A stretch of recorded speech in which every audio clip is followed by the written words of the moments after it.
Tatapan Wang Lin dingin saat dia bertanya, "Siapa yang mengirimi saya surat tantangan? Keluarlah!" Suaranya nampak tenang, tapi itu seperti guntur yang menyapu dengan tekanan kuat. Wajah Mo Jun nampak pucat, tubuhnya mundur ke belakang beberapa langkah. Darah mengalir keluar dari sudut mulutnya, dan keterkejutan melonjak di matanya. Mo Jun menstabilkan tubuhnya sebelum menatap Wang Lin dengan dingin dan berteriak, "Kau siapa?" Wang Lin sedikit mengernyit saat dia menatap Mo Jun dan berkata, "Sepertinya itu kamu, aku bisa merasakan aura bendera jiwa di tubuhmu." Mo Jun terkejut saat mendengar itu. "Benar, akulah yang mengambil bendera jiwa itu. Jika kau punya kemampuan, hancurkan formasi itu dan ambillah bendera itu," kata Mo Jun dengan dingin. Wang Lin menatap dingin ke arah Mo Jun dan berkata dengan tenang, "Apa menurutmu formasi ini dapat menghentikanku?" Kata Wang Lin mengepalkan tangannya, dan kapak iblis yang diselimuti petir muncul di tangannya, lalu mengayunkannya ke bawah. Segera cahaya bilah kapak raksasa melesat dan menghantam formasi hingga bergetar. Wang Lin tidak berhenti dengan satu ayunan, dan terus mengayunkan kapaknya ke arah formasi, menyebabkan wajah Mo Jun nampak pucat saat melihat itu. Penghalang cahaya hijau menyala terang, setiap kali bilah kapak itu jatuh menghantam, namun kekuatan kapak itu akan menghilang saat menghantam penghalang. Setelah melihat penghalang yang bertahan, Mo Jun menghela napas lega, ekspresinya kembali normal saat dia melihat Wang Lin yang masih mengayunkan kapaknya dan mencibir. "Bagaimana formasi ini bisa hancur oleh kamu?" Musim di sebelahnya juga menghela napas lega, dia jelas tahu tentang kekuatan formasi itu, dan saat ini sepertinya Wang Lin tidak cukup kuat untuk menghancurkannya. Wang Lin sedikit mengernyit, kekuatan formasi ini di luar dugaannya, dia sedikit mundur dan menatap formasi itu. "Aku tidak akan bisa menerobos formasi ini dengan paksa dalam waktu singkat, bahkan jika aku menggunakan batasan, akan butuh waktu yang lama untuk menghancurkannya," pikir Wang Lin. Mo Jun melihat wajah Wang Lin yang sedikit kusam dan mencibir, "Bahkan jika kamu memiliki mantra surgawi, formasi ini bukanlah sesuatu yang dapat kamu hancurkan dengan mudah. Kamu sebaiknya segera pergi sebelum kamu mempermalukan dirimu sendiri," kata Mo Jun mencibir. Wang Lin tersenyum dingin dan berkata, "Benarkah?" kata Wang Lin melempar kapaknya, namun kali ini sasarannya bukan formasi, melainkan tanah di tepian di luar formasi. Suara ledakan keras terdengar ketika kapak menghantam tepian formasi, hingga meninggalkan jurang yang dalam di tanah. Wang Lin mengangkat tangan kanannya dan menunjuk ke tanah sambil menggambar simbol lingkaran. Segera terdengar suara gemuruh saat kapak itu bergerak di bawah tanah dengan kecepatan tinggi di sekitar formasi, dan menggali lingkaran besar di sekelilingnya. Mo Jun terkejut dan mengerutkan keningnya, dia tidak yakin apa yang dilakukan Wang Lin. Wang Lin dengan dingin mengangkat tangannya dan berkata dengan suaranya yang bergema, bagaikan guntur, "Bangun." Tiba-tiba, kekuatan misterius menyelimuti area yang ditutupi formasi itu mulai berguncang hebat. Wang Lin berteriak sekali lagi, "Bangunlah." Urat-urat di lengannya menonjol saat dia mengangkat lengannya. Serangkaian suara gemuruh terdengar dari bawah tanah, ketika daratan di sekitar formasi itu digali dari tanah oleh tangan bayangan raksasa, dan diangkat ke udara. Tanah dan debu beterbangan, daerah sekelilingnya langsung tertutup tanah. Dari kejauhan, nampak daratan selebar 5 km itu mengambang ke udara beberapa puluh kaki di atas tanah, dan sebuah cekungan raksasa tiba-tiba muncul di tanah. Semua penduduk suku air berteriak ketakutan, mereka belum pernah melihat kejadian seperti itu. Tubuh Mo Jun gemetar, wajahnya benar-benar pucat dan ketakutan. "Orang gila?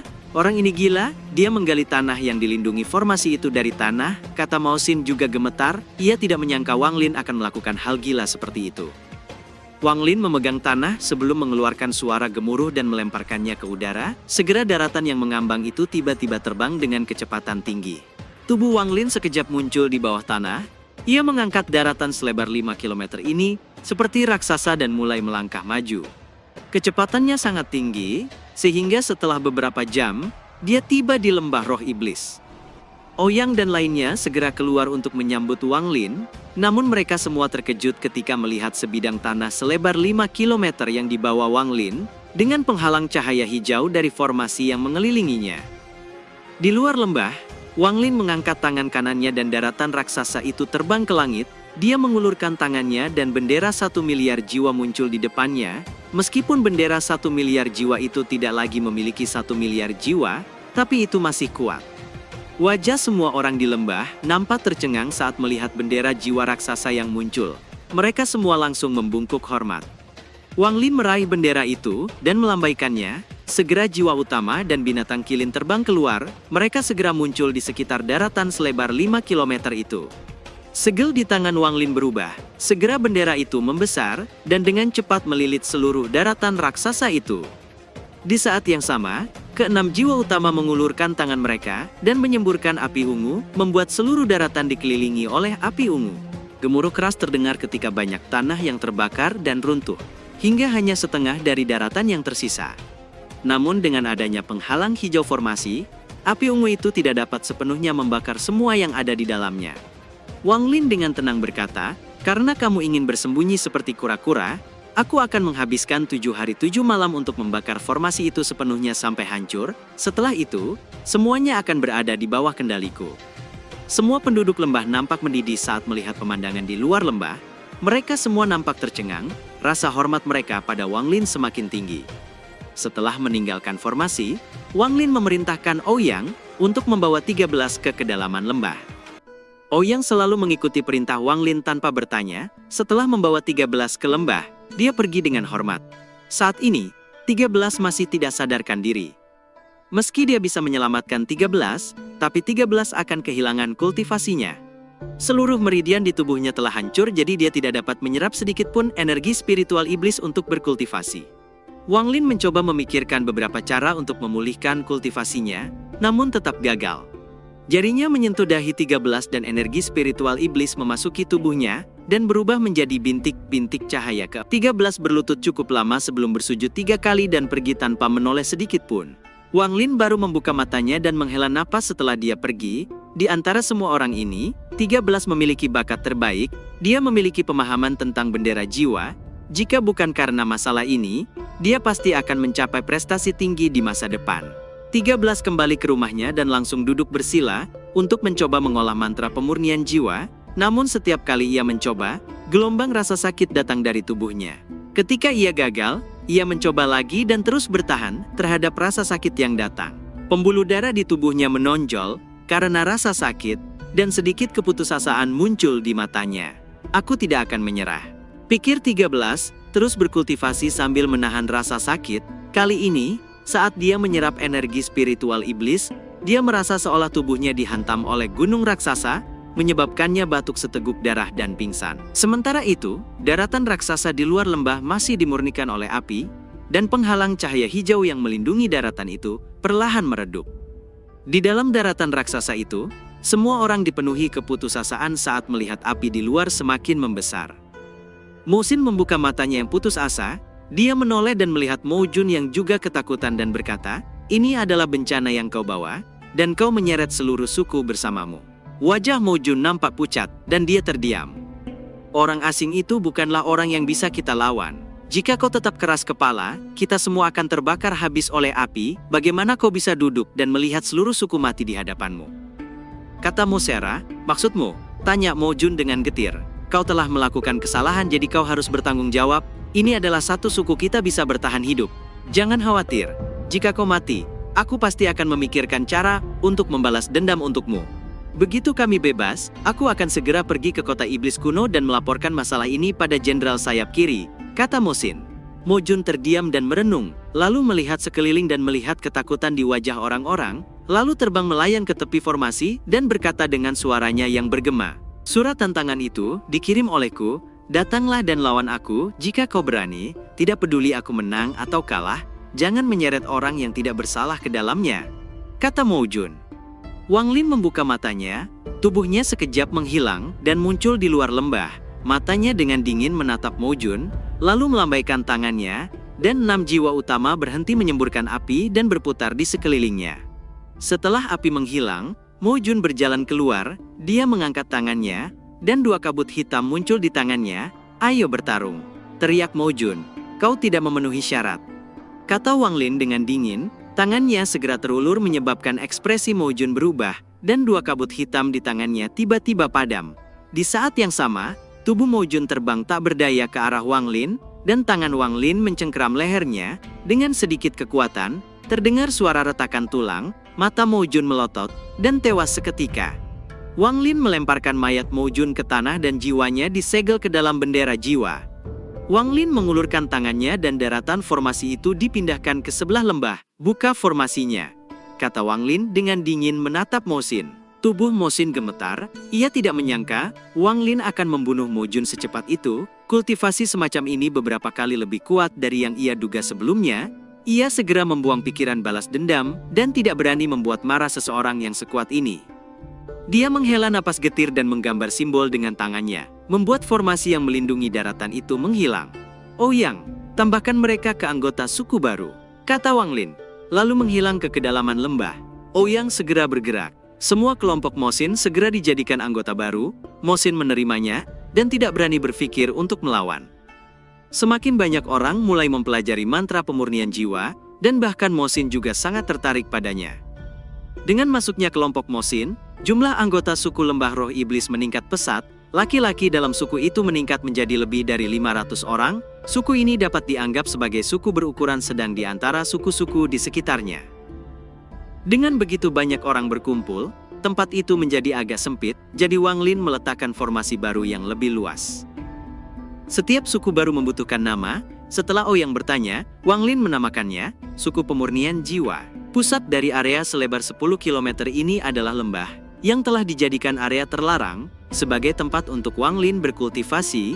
Kecuali mereka dipanggil oleh Wang Lin, tidak seorang pun diizinkan masuk.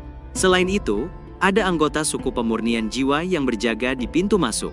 Lembah ini menjadi simbol kekuatan tertinggi di dalam suku Ain yang tinggal di dalam sana, dipuja oleh semua orang di suku pemurnian jiwa.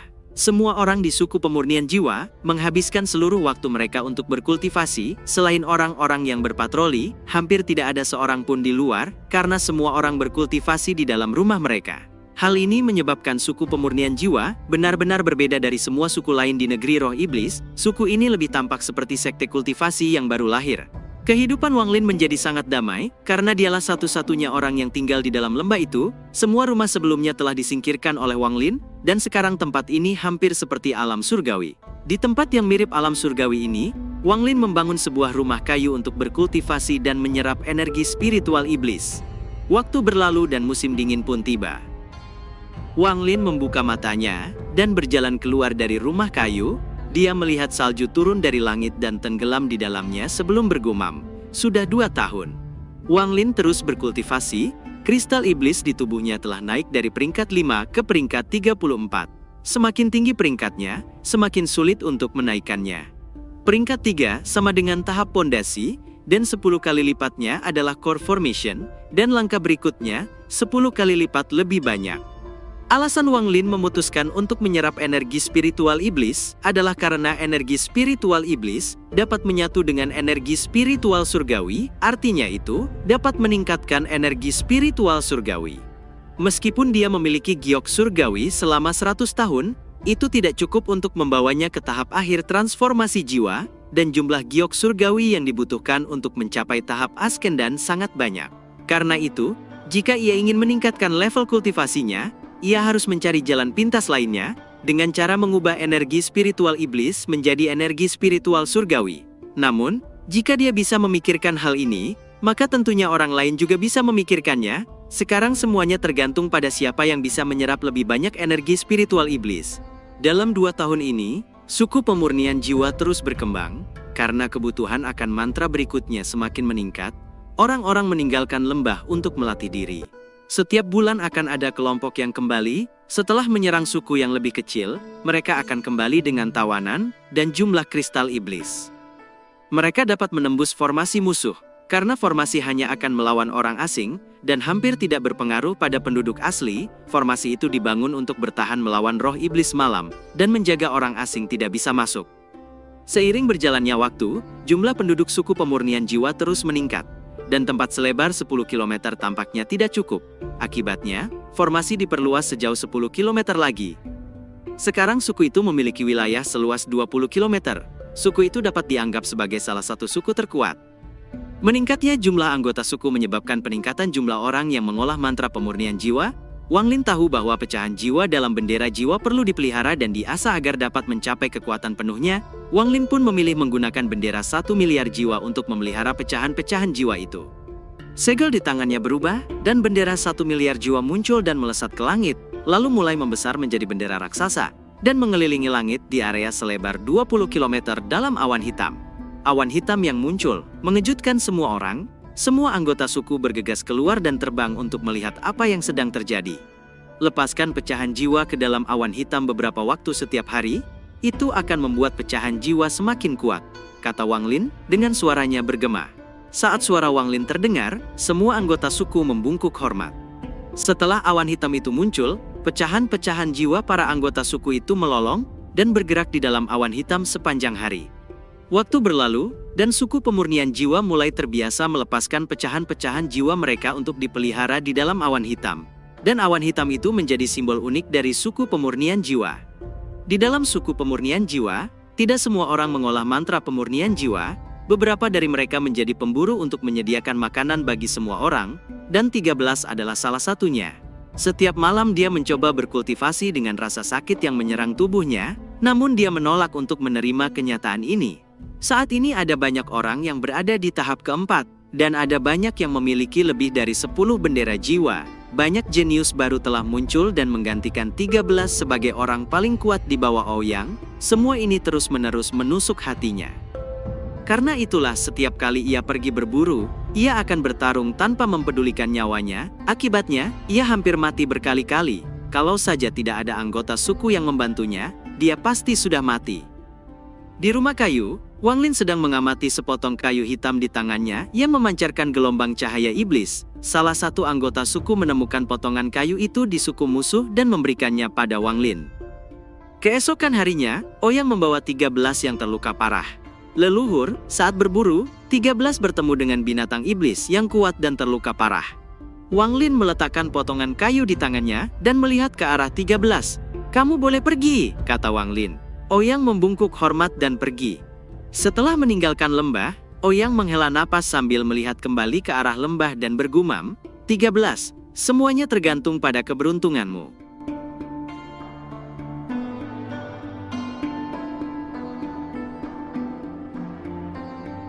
Cerita pun selesai, nantikan spoiler selanjutnya guys. Buat yang belum subrek, dibantu subrek yok guys, biar jalan terus spoilernya. Buat yang udah subrek mudahan dilancarkan rezekinya. See you and ciao.